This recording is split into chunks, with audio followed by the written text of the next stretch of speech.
plus le terme de bande, employer celui de gang. Dans les autres pays européens, on emploie le terme de gang, suivant un peu plus une définition criminologique, sociologique, qu'on se refuse à faire en France. On parle de bande organisée. Bon, c'est peut-être une question de langage pour préserver la pureté de la langue française par rapport à la notion anglo-saxonne. Je ne sais pas pourquoi cette réticence que nous avons. Mais voilà le premier type de violence entre les bandes. Alors il n'y a pas que, vous savez qu'il y a une actualité française, surtout parlementaire actuelle, sur le vote d'une loi réprimant plus fortement les bandes organisées. Nous avions déjà tout un arsenal législatif, des semble-t-il, insuffisant. Cette actualité aussi se pose, par exemple, dans un pays aussi paisible que le Danemark, qui connaît une véritable guerre des gangs très sanglante, avec une dizaine de morts, par exemple, dans l'année écoulée au Danemark. Donc c'est vraiment des violences extraordinaires dans un pays qui, par ailleurs, connaît un taux dit de criminalité relativement bas. C'est aussi des pays, évidemment, comme l'Italie, qui connaissent, sous une forme tout à fait maintenant ancestrale et connue sous le thème des mafias, mais avec ce que les experts italiens commencent à appeler des sous-mafias, c'est-à-dire regroupant plutôt des bandes très organisées, très visibles et contrôlant beaucoup plus directement des quartiers et des villes italiennes. Il y a aussi cette histoire de bande qui, par exemple, dernièrement aussi, a fait l'actualité en Autriche, qui connaît également ce type de phénomène. Donc ça, c'est le premier type de violence collective. Deuxième type de violence collective, c'est ce qu'on appelle les phénomènes de débordement. Les phénomènes de débordement, c'est-à-dire au fond, à partir d'une manifestation collective, qu'elle soit sportive, culturelle, musicale ou autre, ou bien syndicale ou politique aussi, il y a effectivement un débordement à la fin de cette rencontre où il y a des débordements qui se produisent à l'intérieur qui ont des motivations différentes. Il y a la motivation directe d'un certain nombre, par exemple, de hooligans en matière de violence dans le foot, qui viennent effectivement là pour s'empoigner, pour avoir le conflit, mais il peut y avoir aussi le débordement à partir d'un incident lié à une bagarre entre deux personnes, ou bien un heurt avec les forces de l'ordre, par exemple, et la question dégénère. Ça, c'est le deuxième phénomène, et là-dessus, nous en avons un long listing en Europe de ce type de manifestations qui débordent.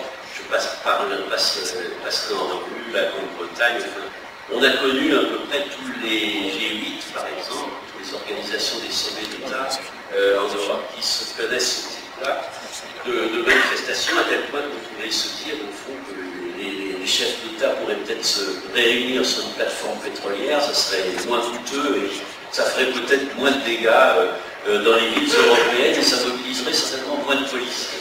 Mais bon, ça c'est un phénomène de débordement. Troisième type de violence collective que nous retenons, ce serait effectivement des manifestations beaucoup plus graves à notre sens, qui sont de véritables affrontements ethniques.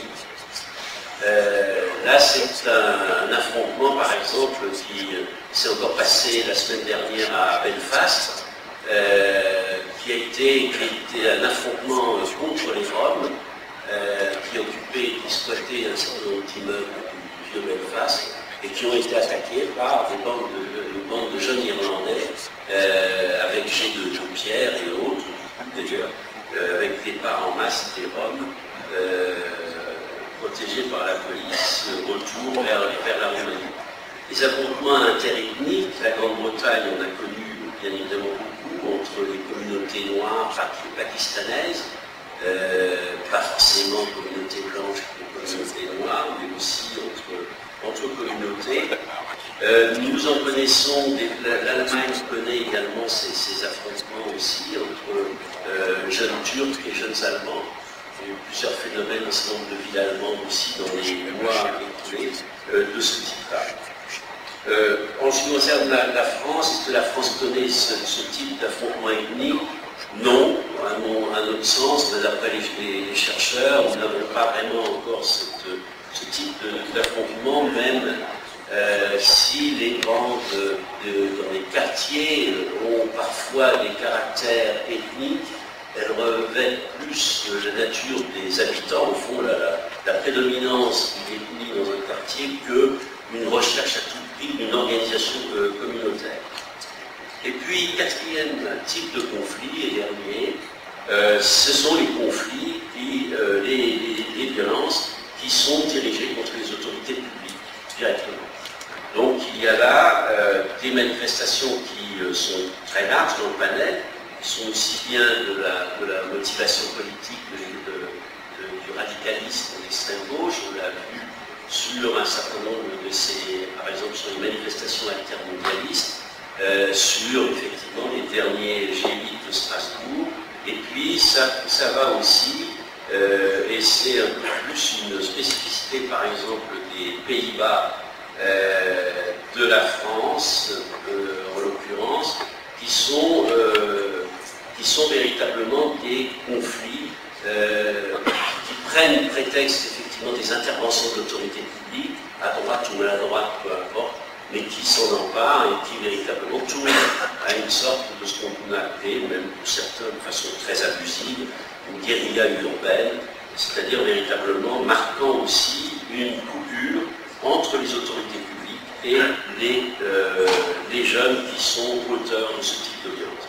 Voilà les 4 types un peu de conflits collectifs qu'on peut connaître, qu'on peut essayer de recenser à travers les villes européennes. Alors, c'est un classement pertinent, et ça va être un peu aussi à nos intervenants dans la table ronde, la première table ronde, à nous dire, à nous mettre en cause cette hypothèse, ce scénario. Donc la première table ronde est